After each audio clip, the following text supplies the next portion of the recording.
Spiky Bits. Hey guys, MBG here to go over the new Eldar Codex with you. I spent a lot of time reading this from cover to cover almost, probably 3 or 4 times already, and well, it's really good, to say the least. I just don't even know where to start.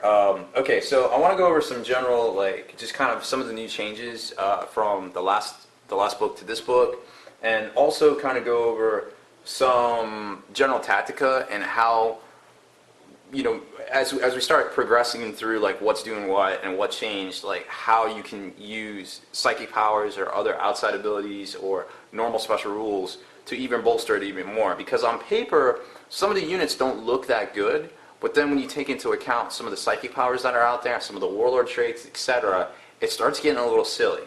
So let's take a look. Alright, so first off, there's the new, of course, being a new 6th edition book, there's going to be army-wide special rules. The first one being Ancient Doom, which is basically any model with this rule has hatred for Demon of Slaanesh or something with a mark of Slaanesh.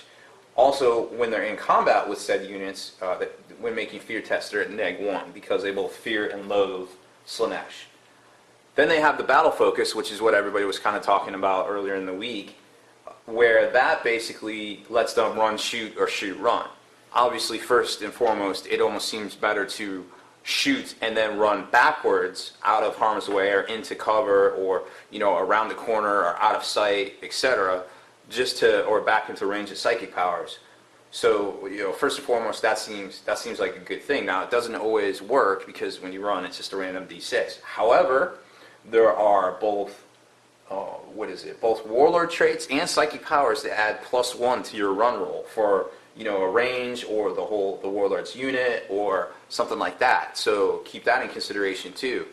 Banshees actually can get kind of silly. They can get a whole bunch of bonuses where they're moving 7, 8, 9 inches just in their run phase on a good roll, which can kind of get silly. They can get across the table quick. So battle focus is definitely good. Warlord traits. First one is Ambush of Blades, which, now they're very specific here. For the duration of the phase, the Warlord and all friendly units from Codex Eldar, so no Battle Brothers here, within 12, reroll 1s when rolling to wound, which is pretty good because they don't have they don't really have a psychic power to do that, but they also They also reroll 1s when rolling to wound. I totally forgot. Come back to me, I can do better. Anyways, number 2, Eye on Distant Events. The Warlord and all friendly Codex Eldar within 12 of him have the Stealth special rule, which is really good. Eldar comes with that. It can also, you know, benefit some of the, depending if you take it on like an Autarch and you get some other things that cover. Depending, you can really get it down pretty low, because there's a psychic power that lets you cast Shrouded. So then when you start throwing around Shrouded itself on things, it can get kind of silly. Number 3, Falcon Swiftness. The Warlord and his unit add 1 to the dice roll when determining how far they can run. So it would be d6 +1. Banshees, Swooping Hawks, for instance, have this. Like I said, it stacks Banshees. It can get kind of silly. Fate's Messenger, number 4. The Warlord rerolls all saving results of 1. Obviously good.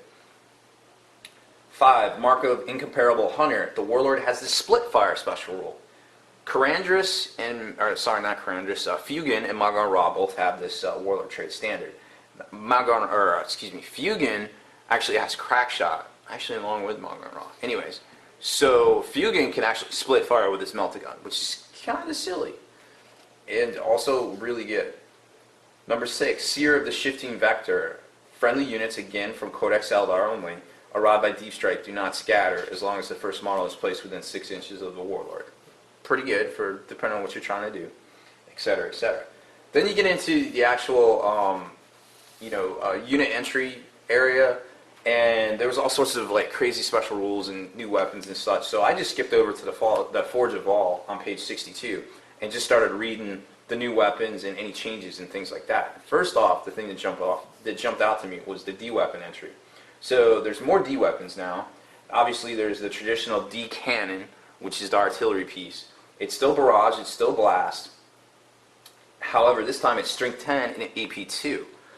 So now you have a strength 10 weapon with barrage. So it's basically a character sniper. You put that little hole over in the center of the template over a character, and they have to start allocating wounds from there. Now, granted, they could look out, sir, etc., but you know, at some point you're going to catch them. Now, even better, another thing on D cannon is it has the distort. All the D weapons have the distort special ability, and what that says is if a non-vehicle model, or excuse me, I guess non-vehicle models, so like infantry, etc., are wounded on a 6, on a roll of 6, it is wounded automatically, regardless of toughness. Okay?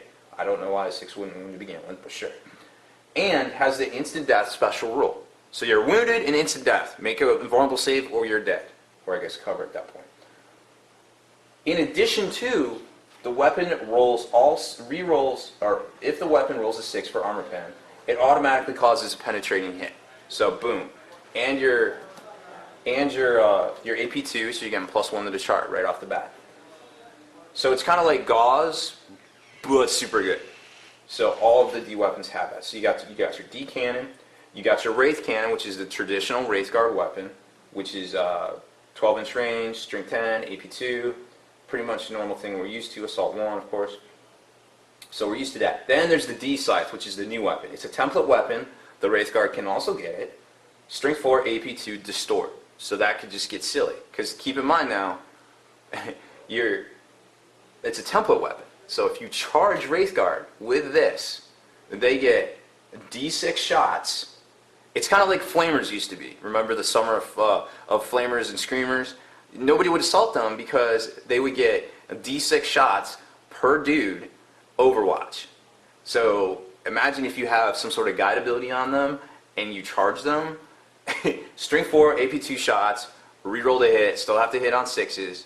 Also, keep in mind, in the Divination psychic powers, which are very easily obtainable by Eldar, you can fire Overwatch. If you roll 1 and you get, shoot, I forgot what it is, I think it's Foreboding, you can Overwatch on Ballistic Skill, which could get super crazy sick.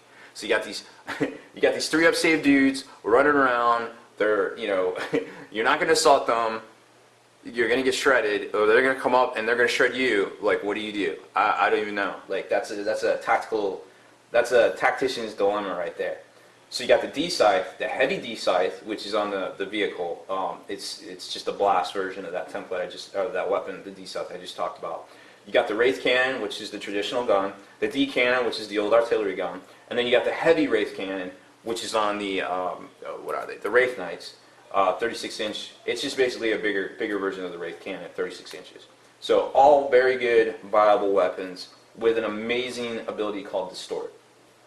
The Eldar missile launcher pretty much stayed the same. Flak missile is a new addition. The normal 48-inch, strength 4, AP4, heavy 1 Skyfire thing. Okay, fusion weapons pretty much the same. Laser weapons. Now this is a super combo right here in my opinion. So you got laser weapons, which is your Las Blaster, your Sun Rifle, your Hawk's Talon, your Scatter Laser, your Pulse Laser, your Bright Lance. The Scatter Laser only has a special ability called Laser Lock. Other than that, it hasn't changed. Still 36, still strength 6, heavy 4, yada yada. Laser Lock, here's the special ability. And listen to this very carefully. If a model firing one of these weapons, one of the weapons with a special rule, rolls at least 1 to hit, so it hits once with its 4 shots, treat all other weapons on the same model as twin-linked. Now think about it. You can take a scatter laser on a Viper, you can take a scatter laser on a Warwalker, you can take a scatter laser on a Wave Serpent, on a Falcon, on the Wraith Knight. I think, oh yeah, weapon platform inside Guardians. So you shoot that first, if you get a hit, everything else in those units or models becomes twin-linked. So automatically your vehicles just became powerhouses.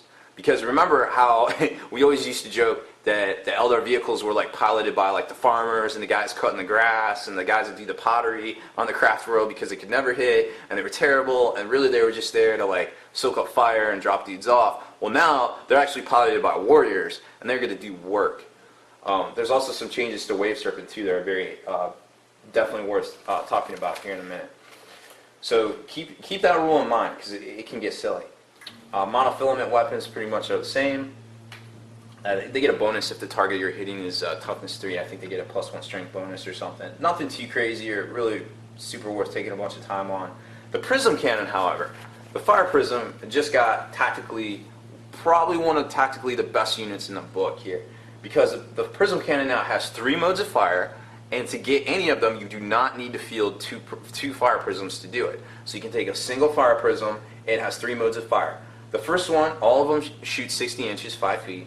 The first one is strength 5, AP 3, large blast. Boom. So you got your horde killer, your marine crippler, etc. Good to go. Second mode, focused, range 60, strength 7, AP 2. So that's going to shred your elite troops like your paladins, your termies, anything else that might be 2-up save. Heavy 1 blast, ridiculous. Now keep in mind too, prism cannon, if somehow you can fit a scatter laser onto the fire prism, like underslung or something, I don't think you can actually, but it would have been cool. Then it would have got twin linked. But you can definitely do it on a Falcon. You could put a scatter laser on there and then get the pulse laser twin link probably. And I think you can also take a single shuriken cannon underneath. So even a Falcon is a fortress of firepower in that configuration. The third mode of fire is called Lance. Strength 9, AP 1, Heavy 1 Lance. Wow. So it's Strength 9. Nothing's going to be counted for more than Armor 12. So you're going to have a 50-50 chance of penetrating just about anything you shoot at as long as you hit. And it's going to be +2 to the chart because of AP 1. That's just silly. And like I said, no matter if you play against orcs, cool. If you play against Tau, cool. You play against paladins, cool. You got this because it's so tactically superior. It's amazing. Reaper Lancers pretty much stayed the same. Shuriken weapons, holy cow. Okay, so in the fluff, it was always like shuriken weapons were like little ninja stars, like super thin and accelerated with like the force from like magnets, and it was all awesome, and they would just like launch these things at people. And in the rules, they always sucked. They were terrible. They were strength 4, they barely hit, they were terrible. Well now, shuriken weapons have the Blade Storm rule. So all shuriken weapons, shuriken pistols, shuriken catapult, Avenger shuriken catapults, which are on the Dire Avengers, shuriken cannons, and shrieker cannons, there is a difference. Shrieker cannon causes pain, of course. They all have Blade Storm. And what Blade Storm does, and this is, don't get this confused with the old Dire Avenger ability. Blade Storm now is when a weapon with a special rule rolls a 6 to wound, the target is wounded automatically and it's resolved to AP2. So it's basically rending minus the armor piercing component, which is pretty cool. So you got that, keep that in mind. So now remember all those combos I was saying. If you take a scatter laser, you put it in a squad of Guardians, then you can get the twin linked on the Guardians. It just it compounds from there. So you got the shuriken weapons just shredding stuff. Just absolutely shredding stuff. Because remember, each one shoots 3 times, so you have a 50-50 chance of getting that 6. And that's, to wound, which is unheard of. And then there's other psychic powers and stuff that lets you reroll 1s to wound. So then that even bumps it up past 50%. Now you start getting into, the 66% that we're all used to in the game, just about. So anyways, just, stuff to keep in mind. Star cannons haven't really changed much. They're kind of, they're good and all. Then we got the artillery weapons. I talked a little bit about the D cannon being just an absolute character killer. That thing's nuts. Vibro cannon changed in the fact that I believe it used to be strength 6, and every one you fired was +1 strength. Well now, what it does is you can still field a group of 3. It's strength 7, AP 4, but it has the vibro special rule. And what the vibro special rule says is that basically, for every hit beyond the first, the AP and strength, or lost my train of thought, is increased for, basically, okay, so, pardon me, I'm just so excited. Okay, alright, we're good. So you get +1 strength and 1 AP lower for each hit you get. So say you have a vibro cannon, strength 7, it's base strength 7, AP 4. You roll your 3 dice to hit, you hit with 2 of them. Then your shots now you have 2 strength 9 shots at AP 2 because it goes up 1 strength and goes down 1 AP. So it doesn't add together to try to get up to 9 like it used to be last time, and then you only got one shot. Now you have separate shots resolved at the normal shots all together resolved at plus plus strength and lower AP, which is kind of ridiculous. So now it's almost like, holy cow, their artillery guns just got good. Now the Shadow Weaver one, it's okay. It's like I said, the monofilament rule is okay. It's horde control, but there's so much else in the book that's so dual role and stuff that I don't think you really need to take the. I don't really think you need to take something that's very specific to combat one thing. You can take the 10 things that are good at killing 10 different things, and I think that's what's really good about this book. Mainly, Spiky Bits.